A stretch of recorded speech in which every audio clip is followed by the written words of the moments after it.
విశాఖ పోలీసులు అత్యుత్సాహం. ఆయన ఎయిర్‌పోర్ట్‌లో బయలుదేరడానికి ముందే బీఆర్టీఎస్ రోడ్డు వాహనాలు నిలిపివేత, మండుటెండలో వాహన చోదకులు అగచాట్లు. వైసీపీ అధ్యక్షుడు జగన్మోహన్ రెడ్డి పర్యటన సందర్భంగా బుధవారం విశాఖ నగరంలో పోలీసులు అత్యుత్సాహం ప్రదర్శించడంతో వాహన చోదకులు, ప్రయాణికులు మండుటెండలో తీవ్ర ఇబ్బందులు పాలయ్యారు. విజయవాడ నుంచి విమానాలు విశాఖ చేరుకుని జగన్ విమానాశ్రయం నుంచి హెలికాప్టర్లు అరకులోకి వెళ్తారు. ఎమ్మెల్యే రేగం మత్స్యలింగం కుమారుడి వివాహానికి హాజరయ్యారు.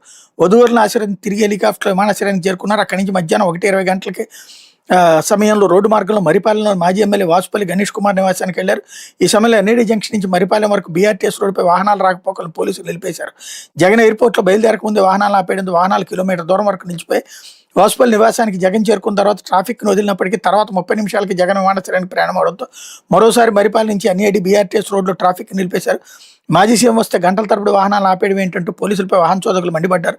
అత్యుత్సాహం ప్రదర్శించారంటూ ఆగ్రహం వ్యక్తం చేశారన్నటువంటిది హైలైట్ చేశారు. చంద్రబాబు ఉన్నప్పుడు కూడా అంతే చేస్తారే, మాజీ ముఖ్యమంత్రి కదా అప్పుడు ఆయన, అప్పుడు కూడా మరి అలాగే ట్రాఫిక్ని ఆపేసేవాళ్ళే.